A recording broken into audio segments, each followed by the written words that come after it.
السلام عليكم، ازيكم يا احلى متابعين؟ عاملين ايه؟ يا رب تكونوا بصحة وخير.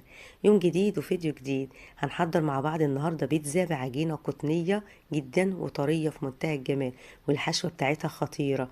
ولو بتعمليها لأول مرة هتطلع معاكي ناجحة ما شاء الله، اللهم بارك.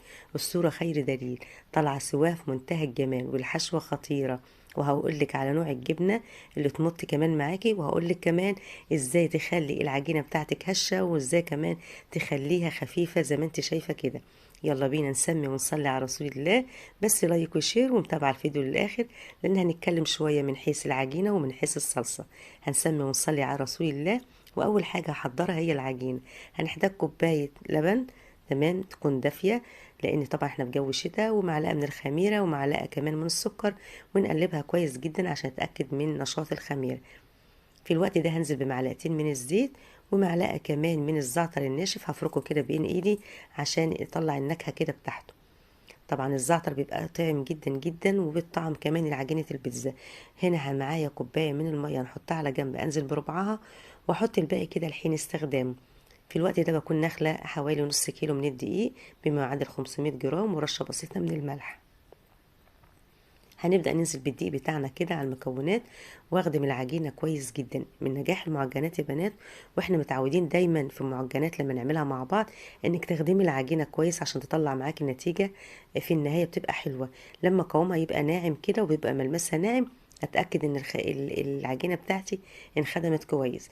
وعشان كمان انشط ماده الجلوتين اللي بيبقى في الدقيق، متعودين برضو مع بعض ان انا ناخد معلقه بمعلقه من الميه كده، وافضل اعجن في العجينه لحد ما تديني قوام كده حلو، والملمس كمان ناعم.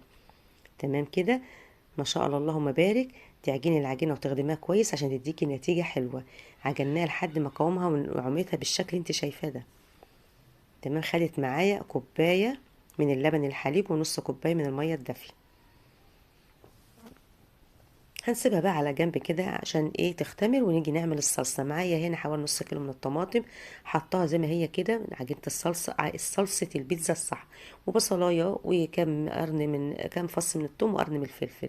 اسيبها بقى على نار هاديه لحد ما تلاقي القشره كده بتتنزع. هنبدا نضربها في الخلاط واحطها تاني على الايه، على النار كده تستوي. تبداي تحطي بقى التوابل ومعلقه الخل.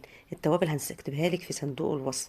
حطينا معلقه برضو من الزعتر، وحطينا بابريكا وكمون، لا كزبره، حطيت كزبره، ورشه بسيطه من جوز الطيبه بتخلي طعم الصلصه تحفه.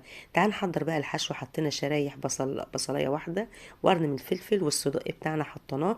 طبعا من غير اي ماده دهنيه يا بنات، لان الصدق بينزل الدهون بتاعته. ومن غير كمان ما حطيت توابل، الصدوق بيجي متبل جاهز. وحطيت كمان طماطمايه نزعه برضو القلب بتاعها، وحاطه اللحم بس. تمام. واتاكد كويس ان استوت، ما يكونش في الطاسه اي ميه او اي سوائل، لان ما تيجي تحطيها على البيتزا ما تبوش معاكي البيتزا. الصلصه معانا استوت ما شاء الله اللهم بارك اهي، والعجينه كمان اختمرت. يبقى كده احنا جهزنا الصلصه وجهزنا كمان الحشو. هنهبط الخمر كده ونبدا نجيب الصواني اللي انت هتعملي فيها. انا معايا صينيتين بتوع البيتزا اللي هي الحجم مقاس 30، والتانية اللي مقاس 28، اللي هما بيبقوا فوق بعض في الطقم صواني بتاعت البيتزا. هنبدأ النص كيلو هنعملها على بيتزتين. تمام، واحدة بتكون كبيرة شوية والتانية أصغر، لأن الصواني مش قد بعضها. تمام. هتسيبي طبعا العجينه ترتاح شويه عشان ما تيجي تفرديها تتفرد معاكي بكل سهوله.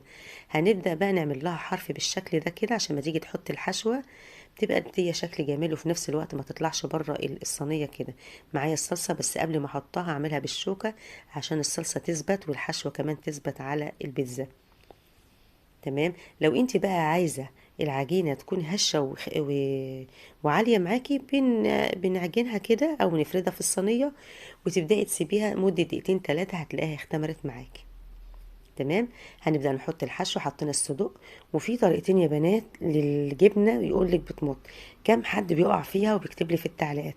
هنا طبعا هنعمل ايه؟ اول بيتزايه مش هنحط عليها الجبن، هنحط عليها الحشوه والصلصه، واسيبها بقى في الفرن تشمع لمده 5 دقايق، ونبدا نحط عليها الجبنه. وهوريك الفرق بين دي وبين دي.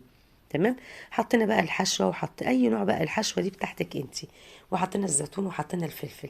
تعالي بقى التانية هنبدأ برضو فردناها اهي، وتحطيها بقى تغرزيها بالشوكة، ونبدأ نحط الصلصة دي بقى هنعملها كلها جبن. هنا بس معايا كام صدقية كده هنحطها في الطروف. تمام. طبعا بتفردي العجينة وتسيبيها ترتاح شوية وتيجي تفرديها عشان تتفرد معاكي بكل سهولة. معايا هنا كام واحدة من الصدوق هنحطها في الطروف ونتني عليها بقى الطرف بتاع العجينة.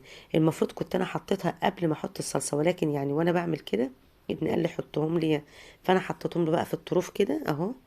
وتبدأي بقى تتني كده الحرف ده كده بالشكل ده. تمام. تعالي بقى احط بقية الحشوة. بقية الحشوة اللي فاضلة معايا اهي، وهنعملها بقى كلها جبن، ودي ادخلها الفرن على طول. مش هسيبها تشمع زي الصينية الاولانية. حطينا بقى دول الزيتون والفلفل. اي فلفل بقى عندك اخضر الواني اللي عندك المتاح عندك حطيه. في بقى غلطة الواحد بيقع فيها وده شيء وارد مع الكل، فلازم اقولها لكم. الجبنة اللي انا حطاها نوعها نضيف جدا ملكي بتمط، واللي استخدمها شكر فيها، ولكن غلطتي اللي انا طلعتها من الفريزر ما سبتهاش تهدى، يا دوبك اتفكت وبدات احطها.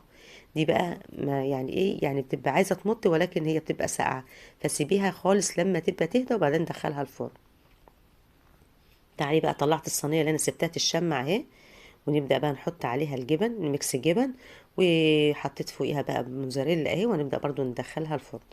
دي هتبقى هشه شويه لان أنا سبتها ترتاح. تعالي بقى بعد ما دخلناها الفرن على درجه حراره 200، ما شاء الله اللهم بارك. الاولانيه ديت اللي بتبقى الحروف بتاعتها فيها الصدق، وديت الخفيفه اللي هي فيها برضو الصدق اهي. ما شاء الله اللهم بارك، طالعه هشه وجميله. دي سبتها شويه خففتها اهي، هوريك التانية هشه جميله جدا. دي برضو شيء وارد معانا كلنا، فانا قلت اذكرها معاكم عشان لو بناتي الحلوين وقعوا فيها.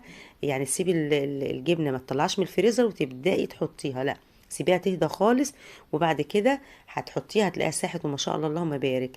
تعالي دي بقى اللي بتبقى بتاعت اللي هي فيها الجبن طالعه هشه، لان سبت العجينه ترتاح شويه، تخينه شويه. في بعض الناس يحبوا البيتزا تبقى هشه، وفي بيبقى خفيفه شويه. جميله وفرحي ولادك. شوفي انت لو هتشتري الحجم ده من بره تشتري بكام؟ حاجه كده في منتهى الجمال. ما شاء الله اللهم بارك، طالعه هشه وطريه، والحشوه بتاعتها خطيره. هي طبعا سخنه، شايفه سوا جميل ازاي. اتمنى الفيديو يعجبكم.